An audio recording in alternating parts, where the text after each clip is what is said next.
Devant sa galerie couleur d'Afrique, Sandra Idosso admire l'ingéniosité des artisanes avec qui elle collabore depuis 4 ans. Parmi elles, les femmes de la coopérative Toblé-Toyon de Ganvié, dirigée par Agnès Akakou, ont fait d'un fléau écologique une solution durable. Leur matière première, la jacinthe d'eau. Envahissante, cette plante aquatique menace l'équilibre du lac Nokoué, surtout entre septembre et janvier.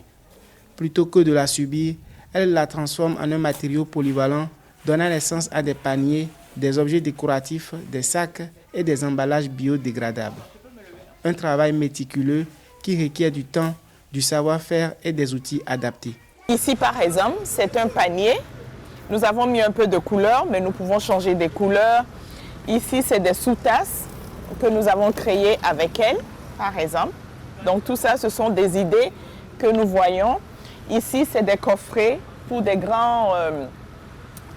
pour beaucoup de produits, et tout ça c'est à base de jacinthe d'eau, les cache-pots, et puis on en a d'autres. À Ganvié, chaque tige de jacinthe séchée se transforme en un outil d'expression et d'émancipation, mais les obstacles sont nombreux.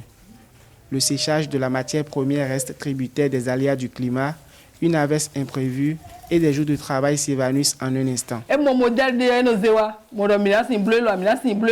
Sandra vient avec des idées les plus folles et on réalise plusieurs prototypages et à la fin, elle trouve des produits qu'on peut vendre. Quand on sèche les tiges de la jacinthe d'eau et que la pluie tombe, cela annule nos efforts. Nous avons besoin de séchoirs électriques pour sécher la matière première et gagner en temps.